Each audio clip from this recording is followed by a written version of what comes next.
This story was about Takuma Sakamoto, a secluded gamer, is transported into the world of his favorite game, Reverie, with the appearance and powers of his own character in the game, the Demon Lord Diablo, where the Pantherian Rem Galleu and the Elf Shera Greenwood accidentally fall into an enchantment that bound them to him as his slaves. The trio settle in an inn in Faltra City, where they meet Celestine Baudelaire, the head of the Mage Association. The slave collars around Rem and Shera's necks cannot be removed or destroyed, so Celestine promises to find out how to do so. Suspecting Rem is keeping secrets, Diablo forces her to confess in private that the Demon Lord Krebscombe was sealed inside her body ever since she was born. Celestine is the only one who knows, and they have been working on a way to extract and slay Krebscombe without killing her. Diablo vows to help her with her problem. Later, when Diablo takes a walk, the disgruntled mage Galleu attacks him with a giant, fire-breathing salamander, only to be shocked when Diablo easily slays it. He declares he is Diablo, the demon lord from another world. Diablo, Rem, and Shera join the Adventurers Guild, but when they try to measure Diablo's level, the power measuring device malfunctions. The guildmaster, Sylvie, is intrigued, then sends them on a quest to slay a Madara snake in the man-eating woods. Once there, they are ambushed by a squad of elves who reveal that Shera is the princess of Greenwood and wish for her to return home, and had been told that Diablo enslaved her. Shera refuses to return because her brother had been pressuring her to marry him and bear his child. The elves attack Diablo, who easily defeats them. Galleu, the one who told the elves where to find them and desires revenge against Diablo, comes out of hiding and berates the elves for their failure, then retreats after being reprimanded by Rem. Shera tells the elves to return and tell her brother she is never coming home. Diablo and Shera are given a quest to deliver refreshments to the guards at the Bridge of Ulig.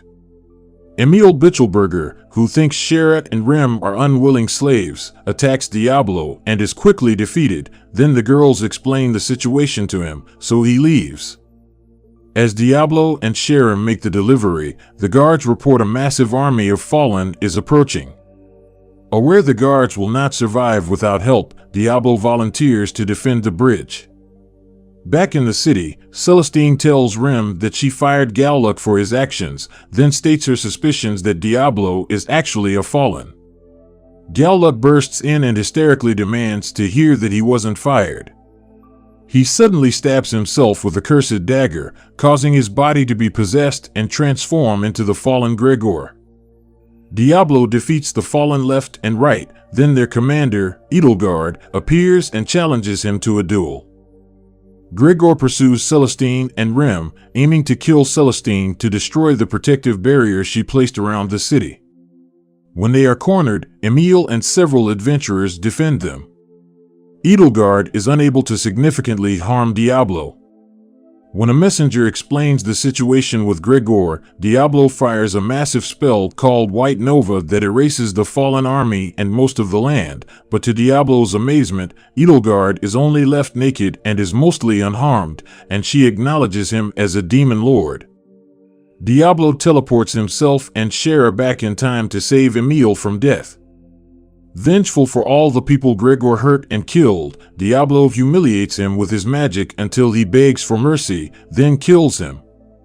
After funerals are held for the people killed in Gregor's attack, Shera attempts to seduce an exhausted Diablo, only to be attacked by a jealous Rem. Sylvie delivers a message saying Shera must be returned to Greenwood within 10 days or else there will be war. Diablo is angered when he learns Shera's brother put a bounty on her. The group meets Chester Ray Galford, the lord of the city, who asks them to do their best to prevent a war since Shera refuses to return to Greenwood.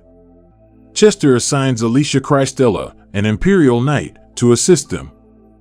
Diablo purchases the scythe so he can fight weaker opponents without using magic. Shera is abducted by bounty hunters, but is rescued by the group plus Emil. Alicia berates herself for not guarding Shera better, but Diablo tells her not to be so hard on herself. Celestine directs the group to the slave trader, Medeos, who was once Celestine's colleague in studying magic, for insight on how to remove Rem and Shera's collars. When they meet Medeos, she detects Crepscomb's presence within Rem, but Shera thinks she is saying Rem is pregnant.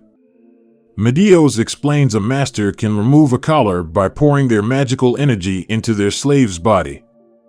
Diablo tries it with Shera, but gives up in embarrassment when the process is extremely pleasurable for her. Later, Shera's brother, Kira, arrives and apologizes for the bounty hunters, then tries to persuade Shera to return with him. She reiterates that she will not return, so he leaves, promising that she will return with him of her own free will. Diablo dreams of his childhood where many of his so-called friends would use him and then abandon him. While alone with Shera, he finds he can easily craft potions. Outside, Kira plays a flute that hypnotizes Shera into leaving with him. Depressed about being abandoned again, Diablo mopes, but Rem and Alicia eventually deduce that Shera was hypnotized and the group plots a rescue. Kira chains Shera up in his tent and interrogates her on her relationship with Diablo, not believing her when she says Diablo did not touch her. Kira unleashes a fabric-eating slime creature to destroy her clothes and prepares to rape her, but the group arrives in time, having already defeated his guards. Kira uses the flute to hypnotize Shera again and make her lie that she wants to stay with him, but Diablo uses his authority as the master of her collar to make her tell the truth, and she says she wants to stay with Diablo and Rem. Infuriated, Kira summons a monster called the Force Hydra. Diablo defeats the Force Hydra despite its regeneration by completely incinerating it.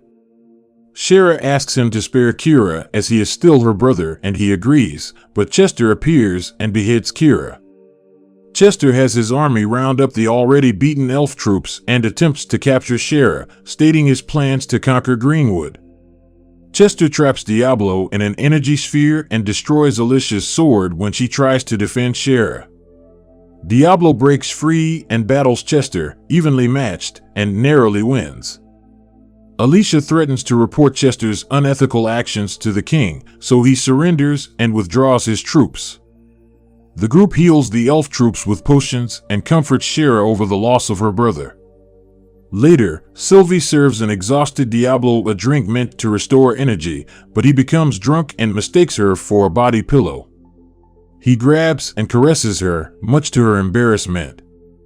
While Alicia has an audience with the king, she runs into Sadler, an arrogant paladin who is going to Fortress City to investigate Diablo. Shera summons a bird called a turkey shot and binds it to her with a collar. Diablo teaches her how to take advantage of the turkey shot's ability to share what it sees with its owner to improve her aim with arrows. While Shera and Rem bathe in a river, Edelgard appears, saying she is not here to fight but to confirm Rem holds Crepscomb within her. They explain Rem's situation to Shera and Shera promises to help her. Edelgard explains a ritual to be done in 3 days at Starfall Tower can remove Crepscomb without harming Rem, then leaves after they agree. 3 days later, Alicia returns and warns them about Sadler. Despite their attempts to avoid him, he and his followers find them.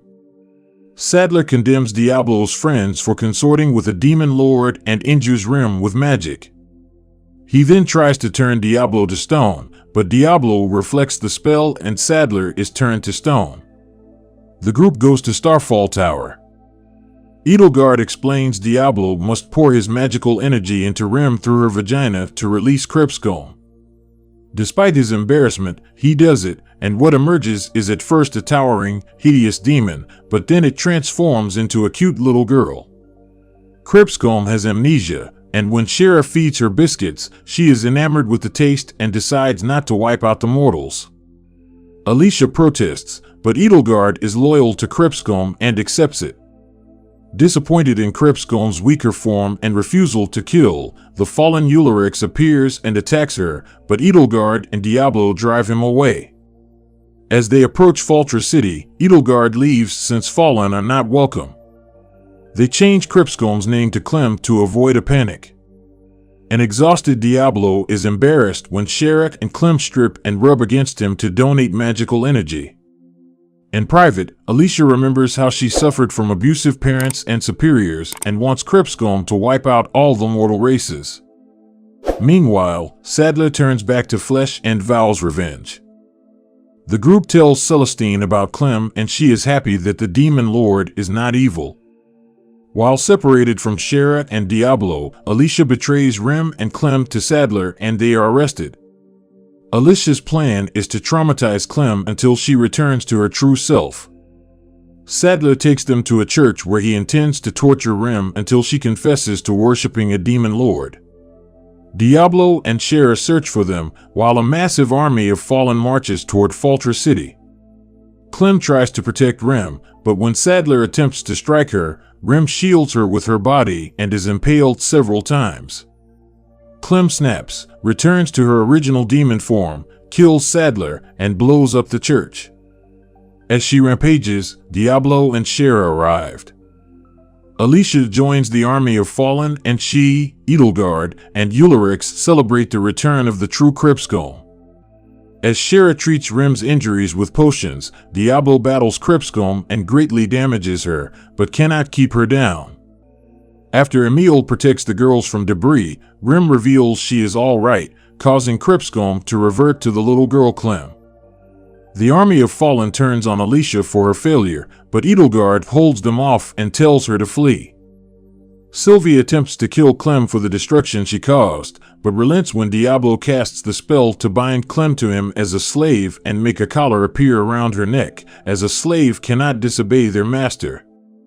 Later, Alicia appears and reveals she sneaked Edelgard, heavily injured from fighting off the other Fallen, into the city and begs Clem to heal her, which she does. Clem orders Edelgard to never kill mortals again. Rem asks Alicia why she did what she did, and she reveals her past suffering and desire to wipe out the mortal races. Since Clem will not kill, Alicia attempts suicide, but Diablo stops her and tells her to find a new purpose to live for, then Rem forgives her. Diablo collapses in exhaustion and is embarrassed when all 5 girls strip and rub against him to donate magical energy. The next day, Shera and Rem ask Diablo to choose one of them to kiss, but he refuses, as he is a demon lord and only does what he wants. And that's the story in Season 1 of anime called How Not to Summon a Demon Lord, a gamer guide that transferred inside the game and become the Demon Lord. Hey guys, if you like this video, please press that like button, and if you're not a subscriber, please consider to push that subscribe button for my channel. There are more good anime summaries coming just for you, so click that notification bell too. Thank you so much for being here. Till next time, see ya.